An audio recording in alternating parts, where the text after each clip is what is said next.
আসসালামু আলাইকুম everyone, welcome to my channel. আজকে আপনাদের সাথে শেয়ার করব মাত্র 2টি সেদ্ধ আলু দিয়ে খুবই মজাদার মুচমুচে একটি বিকেলের নাস্তার রেসিপি। মাত্র 2টি সেদ্ধ আলু আর ঘরে থাকা সামান্য কিছু উপকরণ দিয়ে যে এত মজার একটি স্ন্যাক্স তৈরি করা যায় তা আপনারা না তৈরি করে খেলে বুঝতেই পারবেন না। বিকেলে চায়ের আড্ডায় এই নাস্তাটি হতে পারে খুবই মজাদার। নাস্তাটি তৈরি করা খুবই সহজ, একবার যে কেউ দেখলেই নাস্তাটি বানিয়ে নিতে পারবেন কোনো ঝামেলা ছাড়াই। তো আজ আর কথা বাড়াচ্ছি না, চলুন রেসিপিটি দেখে নিচ্ছি। এই রেসিপিটি তৈরি করার জন্য প্রথমেই একটি মিক্সিং বলে আমি 1 কাপ পরিমাণ ময়দা নিয়ে নিচ্ছি। তারপর এর মধ্যে দিয়ে দিচ্ছি প্রায় 1 টেবিল চামচ পরিমাণ সয়াবিন তেল, দিয়ে দিচ্ছি স্বাদ মতো লবণ, হাফ চা চামচ পরিমাণ কালো জিরা। এটা টোটালি অপশনাল, হাতের কাছে না থাকলে না দিলেও চলবে।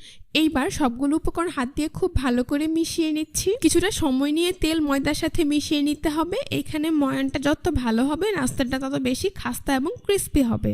যখন দেখবেন ময়দা এইভাবে হাত দিয়ে মুঠো করলে দলা পেকে যায় তাহলে বুঝতে হবে ময়দা পারফেক্টলি মাখানো হয়ে গিয়েছে। এখন এর মধ্যে অল্প অল্প করে পানি অ্যাড করে একটি ডো তৈরি করে নেব। ডোটাকে খুব বেশি শক্ত কিংবা নরম করে ফেলা যাবে না। এখানে আমি নর্মাল টেম্পারেচারের পানিটাই ব্যবহার করেছি।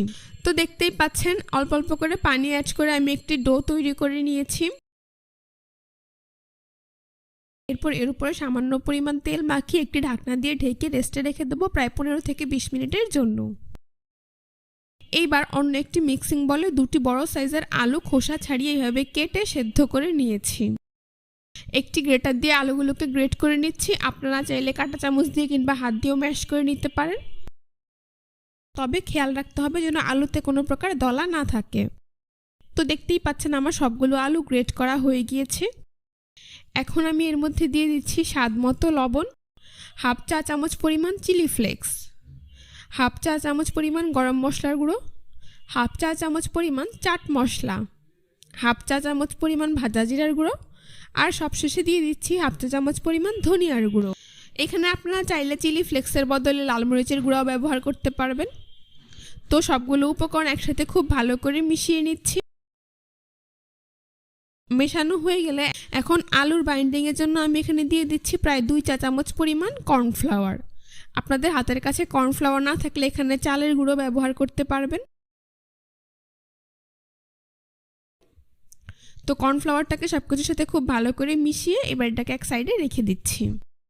ফিরে এলাম 20 মিনিট পর, ঢাকনা সরিয়ে নিচ্ছি। এই যে দেখুন আমার ডো কিন্তু আগে থেকে অনেকটাই সফট হয়ে গিয়েছে। এখন এটাকে আরও কিছুটা মথে নিয়ে একটি বোর্ডের ওপর নিয়ে নিচ্ছি। বোর্ডের ওপর নিয়ে এটাকে এইভাবে লম্বা রোলের মতো করে নিচ্ছি। তারপর সমান 2 ভাগে ভাগ করে নিচ্ছি। এই 2টি ডো দিয়ে আমি 2টি মিডিয়াম সাইজের রুটি তৈরি করে নেব। সেজন্য এখান থেকে একটি লেচি আমি নিয়ে নিচ্ছি। এবার এটাকে এভাবে গোল করে তারপর উপরে পরিমাণ মতো ময়দা ছিটিয়ে মোটামুটি মিডিয়াম পুরুত্বের একটি রুটি তৈরি করে নিচ্ছি। রুটিটাকে খুব বেশি পাতলা কিংবা ভারী করে ফেলা যাবে না, মিডিয়াম পুরুত্বে রাখতে হবে। এটা দেখুন আমার কিন্তু রুটি তৈরি করা হয়ে গিয়েছে। তো একইভাবে আমি 2টি রুটি তৈরি করে নিয়েছি আর রুটিটার পুরুত্ব ঠিক এমন হবে। এখন তৈরি করে রাখা আলুর পুর আমি এই রুটির উপরে দিয়ে দিচ্ছি। সবটুকু পুরই আমি এই রুটির উপরে দিয়ে দেব। তারপর এইভাবে চামচ দিয়ে পুরো রুটিতে পুরটা ছড়িয়ে দিচ্ছি।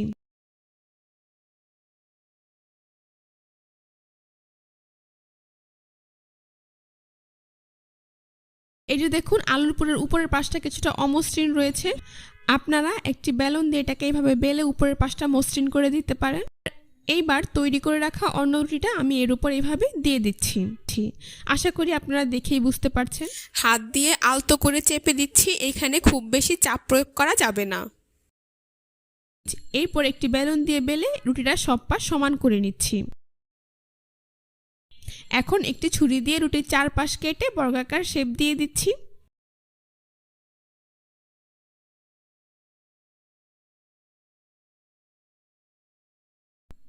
অতিরিক্ত অংশটা সরিয়ে নিচ্ছি। আপনারা চাইলে এটাকে ওইভাবে স্কোয়ার করে কেটে ভেজে খেতে পারবেন। এখন আবারও ছুরি দিয়ে প্রথমে এইভাবে আড়াআড়ি করে প্রায় 4 থেকে 5 ভাগ করে নিচ্ছি।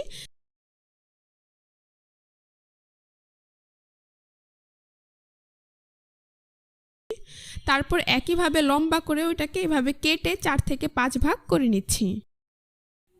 তো আপনারা দেখতেই পাচ্ছেন এরকম ছোট স্কোয়ার শেপের কতগুলো নাস্তা এখানে তৈরি হয়ে গিয়েছে। আপনারা চাইলে নাস্তাগুলোকে এইভাবেই ভেজে খেতে পারবেন। আমি খুবই সহজ একটি ডিজাইন দিয়ে আজকে নাস্তাটি তৈরি করে আপনাদেরকে দেখিয়ে দিচ্ছি। সেজন্য প্রথমে এখান থেকে একটি ছোট স্কোয়ারের শীট নিয়ে নিচ্ছি। এবার নাস্তাটির এই কোণায় এইভাবে পানি লাগিয়ে নিচ্ছি। পর এই দুই কোণা একসাথে এইভাবে চেপে খুব ভালো করে লাগিয়ে নিচ্ছি। ঠিক একইভাবে এই পাশে পানি লাগিয়ে নিচ্ছি। তারপর এইভাবে দুই কোণা চেপে খুব ভালো করে সিল করে দিচ্ছি। এই যে দেখুন সুন্দর একটি নাস্তার শেপ কিন্তু তৈরি করা হয়ে গিয়েছে। আশা করি আপনারা দেখেই বুঝতে পারছেন। দুটি কোণা লাগানোর সময় অবশ্যই খুব ভালো করে চেপে নিতে হবে, তা না হলে নাস্তাটি ভাজার সময় খুলে যেতে পারে। এখন এটাকে একটি প্লেটে উঠিয়ে নিচ্ছি। একইভাবে আরো একটি নাস্তা তৈরি করে আপনাদেরকে আমি দেখিয়ে দিচ্ছি। দেখুন প্রথমে এই এক পাশে আমি পানি লাগিয়ে দুই কোণা খুব ভালোভাবে লাগিয়ে নিচ্ছি। তারপর অপর দুই পাশেও আমি একইভাবে লাগিয়ে নিচ্ছি। খুব ভালো করে চেপে সিল করে দিচ্ছি যাতে করে ভাজার সময় খুলে না যায়। তো এটাকেও একইভাবে আমি নাস্তার প্লেটে উঠিয়ে নিচ্ছি। এইভাবেই আমি সবগুলো নাস্তা তৈরি করে নিয়েছি। এখন নাস্তাগুলোকে ভেজে নেব। সেই জন্য চুলায় একটি প্যানে পরিমাণ মতো তেল দিয়ে তা মিডিয়াম হিটে গরম করে নিয়েছি। এইবার নাস্তাগুলোকে একে একে গরম তেলে দিয়ে দিচ্ছি। চুলার আঁচ মিডিয়ামে রেখেই নাস্তাগুলোকে কিছুক্ষণ পর পর উল্টে পাল্টে গোল্ডেন ব্রাউন কালার এবং মুচমুচে করে ভেজে নিতে হবে। খুব বেশি লোতে রেখে কিংবা হাইতে রেখে নাস্তাগুলো ভাজা যাবে না, সেই ক্ষেত্রে বাইরে দিয়ে নাস্তাগুলো খুব দ্রুত পুড়ে যাবে।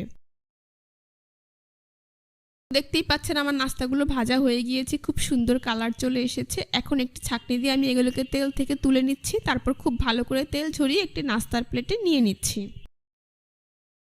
এভাবেই আমি বাকি নাস্তাগুলোকেও খুব ভালো করে ভেজে তুলে নিচ্ছি। এইবার গরম গরম পরিবেশন করে আপনাদের দেখিয়ে দিচ্ছি। বিকেলের স্ন্যাক্স হিসাবে গরম গরম টমেটো কেচাপের সাথে পরিবেশন করলে দেখবেন পরিবারের বড় থেকে ছোট বিশেষ করে বাচ্চারা এই নাস্তাটি খেতে খুবই পছন্দ করবে। আর নাস্তাগুলো দেখতেও মাশাআল্লাহ কতটা সুন্দর হয়েছে। আশা করছি আজকের রেসিপিটা আপনাদের সবার কাছে ভীষণ ভালো লেগেছে। রেসিপিটি ভালো লাগলে অবশ্যই আমার চ্যানেলটি সাবস্ক্রাইব করবেন, পাশে থাকা বেল বাটনটি অন করে দিবেন। আজ এই পর্যন্তই। সবাই ভালো থাকবেন, সুস্থ থাকবেন। আল্লাহ হাফেজ।